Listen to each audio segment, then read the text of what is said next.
মনে রাখবেন, এক সপ্তাহ আগে বাংলাদেশের প্রধান উপদেষ্টা মোহাম্মদ ইউনূস তিনি কিন্তু জাপান সফরে গেছিলেন। ধরেই নেওয়া গেছিল চীনের পর জাপান বাংলাদেশের সমর্থনে কথাবার্তা বলতে শুরু করবে, কিন্তু আজকে পরিস্থিতি সম্পূর্ণভাবে 180 ডিগ্রি ঘুরিয়ে দিল ভারত, এবং বোঝা যাচ্ছে ভারত এবং জাপান ঐতিহাসিক কিছু করতে চলেছে, এবং যার ফলে শুধু বাংলাদেশ নয়, চীনের ঘুমও কিন্তু উড়ে যাবে। মোহাম্মদ ইউনূসের ডিপ্লোম্যাটিক ফেলিয়ার বলবো, নাকি মোহাম্মদ ইউনূসের ষড়যন্ত্র সম্পূর্ণভাবে ভেস্তে দেওয়া বলবো? যেভাবে ব্যাখ্যা করা হোক আপনারা করুন, কিন্তু এই চুক্তি যদি সম্পূর্ণ করা যায় তাহলে কিন্তু চীন সব থেকে বড় বিপদে পড়বে, কারণ চীনের অর্থনৈতিক পরিকাঠামোতে সরাসরি আঘাত আনতে পারে এই চুক্তি। কেন, কি হলো, এত কথা আমি কেন বলছি? এই ভিডিও শেষ অবধি দেখবেন, আপনারা বুঝতে পারবেন এমন কিছু গুরুত্বপূর্ণ টাই আপ জাপান ভারতের সঙ্গে করতে রাজি হয়েছে, যা সরাসরি চীনের বাণিজ্যে বড়সড় একটা আঘাত। ভারতবর্ষের অন্যতম গুরুত্বপূর্ণ দুটি জায়গা হলো আন্দামান নিকোবর দ্বীপপুঞ্জ। এই আন্দামান নিকোবরের পাশাপাশি লাক্ষাদ্বীপটাকেও আপনারা এর ভিতরে আনতে পারেন। আপনারা বুঝতে পারবেন এই পার্টিকুলার দ্বীপগুলো শুধুমাত্র নৈসর্গিক সৌন্দর্যের জন্য এরা যে বিখ্যাত সেটা নয়, এই দ্বীপগুলো জিওপলিটিক্যাল সিগনিফিকেন্স কিন্তু অন্য মাত্রায় এই দ্বীপগুলোকে সোনার খনি বানিয়ে ফেলেছে। কেন আমি বলছি এ কথা? দেখুন, চীনের মূল ভিত্তিটা হলো ব্যবসা বাণিজ্য। চীন দেশ বিদেশে অস্ত্র সরবরাহ করে, বিভিন্ন প্রোডাক্টকে বিভিন্ন দেশে কিন্তু পাঠায়। চীন কিন্তু টোটালি যে ব্যবসা বাণিজ্য করে তার ম্যাক্সিমামটাই ডিপেন্ড করে থাকে শিপিং ইন্ডাস্ট্রির উপর, অর্থাৎ জাহাজে করে মাল পাঠানোয় তারা বিশ্বাসী। প্রধানত বিভিন্ন জায়গাকে তারা কেন্দ্র করে এই ব্যবসা বাণিজ্যটা করেন। একটি জায়গা নিঃসন্দেহে বাংলাদেশ। বাংলাদেশের চট্টগ্রাম বন্দর ওরিয়েন্টেড যে সরু জায়গাটি আছে, সেখান থেকে চীন কিন্তু বিভিন্ন জায়গায় ব্যবসা বাণিজ্য করে। তবে সব থেকে উল্লেখযোগ্য যে জায়গাটি তা হলো মালাক্কা স্টেট। এই মালাক্কা স্টেটে যদি চীনকে যেতে হয় তাহলে আন্দামান এবং নিকোবরকে পেরিয়ে কিন্তু যেতে হবে। আন্দামান নিকোবর এই দ্বীপপুঞ্জের এই পার্টিকুলার জায়গাটিকে বলা হয় গেটওয়ে অফ মালাক্কা স্টেট, অর্থাৎ এই পার্টিকুলার জায়গা থেকেই মালাক্কা স্টেটের যাত্রা শুরু করে একাধিক বিদেশি শক্তি। এর জন্য আন্দামান নিকোবর কিংবা লাক্ষাদ্বীপ এই অঞ্চলটি হলো ভারতের ক্ষেত্রে শুধু নৈসর্গিক দৃশ্য যে উপভোগ করার একটা বিষয়বস্তু সেটা নয়, এটা শুধু ট্যুরিজম সেক্টরের জন্য ইম্পর্টেন্ট সেটা নয়, জিওপলিটিক্যাল সারফেসেও অত্যন্ত গুরুত্বপূর্ণ একটি মাধ্যম এই দ্বীপপুঞ্জ এবং এই দ্বীপপুঞ্জের এই সরু অংশটি। এই মালাক্কা স্টেট যদি বন্ধ করে দেওয়া হয় ভারতের পক্ষ থেকে, তাহলে কিন্তু চীনের যে ব্যবসা বাণিজ্য তারা করে তার 50% বেশি ব্যবসা বাণিজ্য বন্ধ হয়ে যাবে। এইটি কিন্তু ভারতবর্ষের কাছে অন্যতম জিওপলিটিক্যাল একটা শক্তি। এবার এই শক্তিটাকেই স্মার্ট একটি মুভ নিয়ে সম্পূর্ণভাবে আরো শক্তিধর বানানোর জন্য উঠে পড়ে লাগলো ভারত সরকার। দেখুন, বর্তমানে চীন কি করছে। চীন দক্ষিণ এশিয়ার পলিটিক্সে বাংলাদেশ এবং পাকিস্তানকে ব্যবহার করার চেষ্টা করছে। মেরিটাইম ইন্ডাস্ট্রিতে কে প্রবল শক্তিধর হবে, চীন কিন্তু সেই চেষ্টা এক নাগাড়ে করে যাচ্ছে। কিছুদিন আগে মোহাম্মদ ইউনূসের স্টেটমেন্টটা মনে আছে? তারা সরাসরি চীনের সেভেন সিস্টার্স, মানে চীনকে ইনভাইট করেছিল সেভেন সিস্টার্সকে আক্রমণ করার জন্য।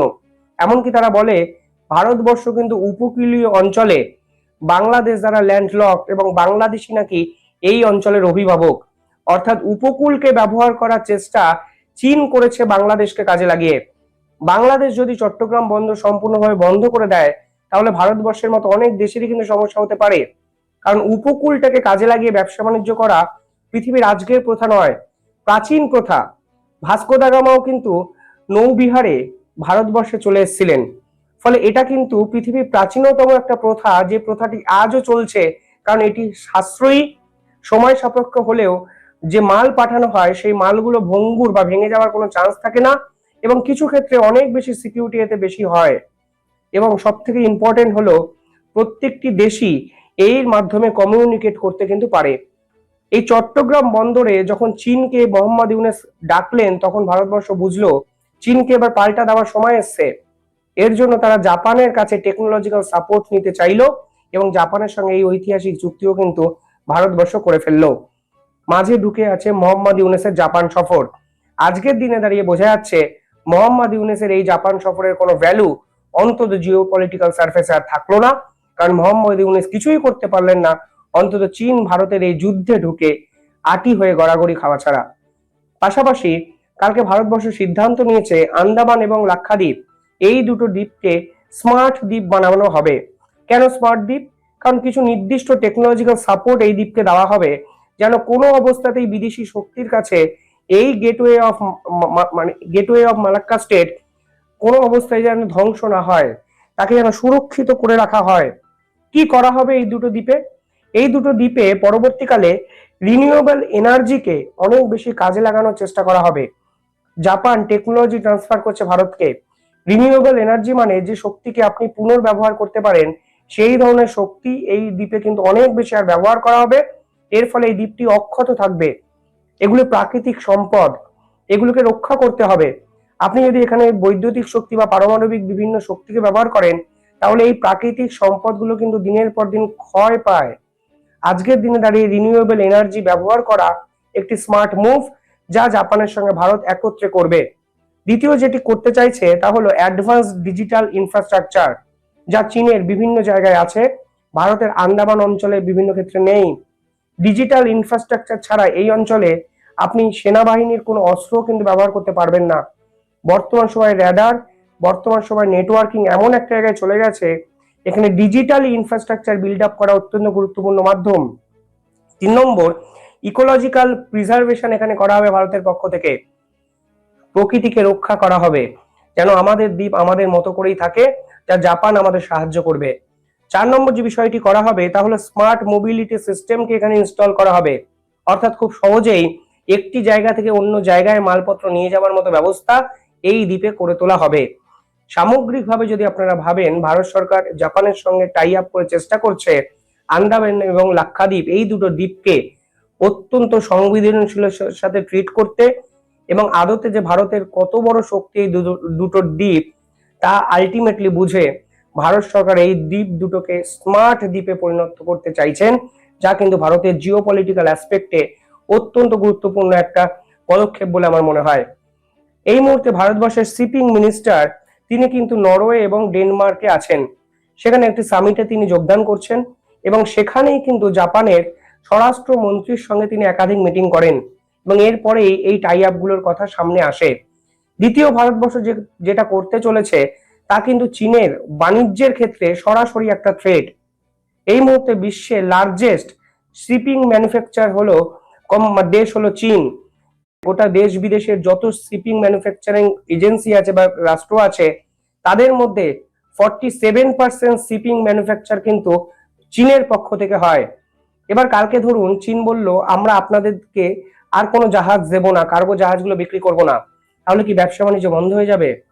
ভারত কিন্তু এই পার্টিকুলার জায়গাটিতেই এনক্যাশ করতে চাইছেন। ভারতের কাছে কি আছে? ভারতের কাছে ম্যান পাওয়ার আছে। জাপানের কাছে কি আছে? টেকনোলজি আছে, যাদের কাছে ম্যান পাওয়ার নেই।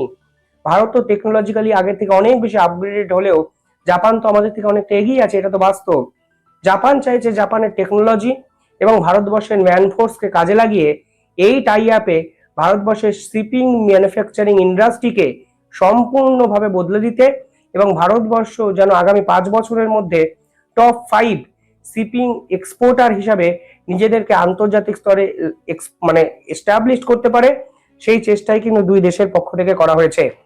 নিঃসন্দেহে ভালো মুভ। চীন নিঃসন্দেহে ভয় পাবে। চীন বুঝতে পারবে আসলে ভারতবর্ষের এই পদক্ষেপটি চীনকে দমানোর জন্যই, কারণ সাউথ ইস্ট এশিয়ার পলিটিক্সে চীন যেভাবে ডমিনেট করার চেষ্টা করছে এবং ভারতবর্ষের বিপক্ষে পাকিস্তান এবং বাংলাদেশ মোহাম্মদ ইউনূসকে কাজে লাগানোর চেষ্টা করছে, সেই প্রেক্ষাপটে দাঁড়িয়ে এই ধরনের ঐতিহাসিক চুক্তি নিঃসন্দেহে বাংলাদেশের মোহাম্মদ ইউনূসের ঘুম ওড়াবে। কারণ তিনিও বুঝতে পারছেন 7 সিস্টার্সকে নিয়ে হুমকি দেওয়ার দিন শেষ, উপকূল অঞ্চলকে নিয়ে হুমকি দেওয়ার দিন শেষ। আজকে ভারতবর্ষ উপকূলকে বাঁচাতে, দ্বীপকে রক্ষা করতে, জিওপলিটিক্যাল সারফেসে পাল্টা দিতে একাধিক ঐতিহাসিক চুক্তি করছে, যা নিঃসন্দেহে বাংলাদেশের কিন্তু বড় মাথা ব্যথার কারণ। বাংলাদেশের মিডিয়ায় কথাগুলো প্রচার করবে না। তারা জানে মোহাম্মদ ইউনূসকে ফুলিয়ে ফাঁপিয়ে যেভাবে গ্যাস বেলুন তারা করেছে, এই কথাগুলো প্রচার করলে সে বেলুন চুপসে যেতে পারে। কিন্তু এটা বাস্তব, মোহাম্মদ ইউনূস যেভাবে চীনকে নিয়ে আগ্রাসী একটা মনোভাব শেষ 8 মাসে দেখালো, সেই মনোভাবটাও হয়তো ভারতবর্ষের জিওপলিটিক্যাল স্ট্র্যাটেজিকে নির্ধারণ করতে অত্যন্ত গুরুত্বপূর্ণ ভূমিকা পালন করেছে। মানুষ বিপদে পড়লেই তো বোঝে কি করা উচিত। ভারতবর্ষ এখন হয়তো বুঝতে পারছে তাদের অনেক বেশি অ্যাগ্রেসিভ মুভ করা উচিত অন্তত চীন এবং বাংলাদেশকে নিয়ে, যা ভারতবর্ষ কালকে করলো জাপানের সঙ্গে ঐতিহাসিক চুক্তি সই করে।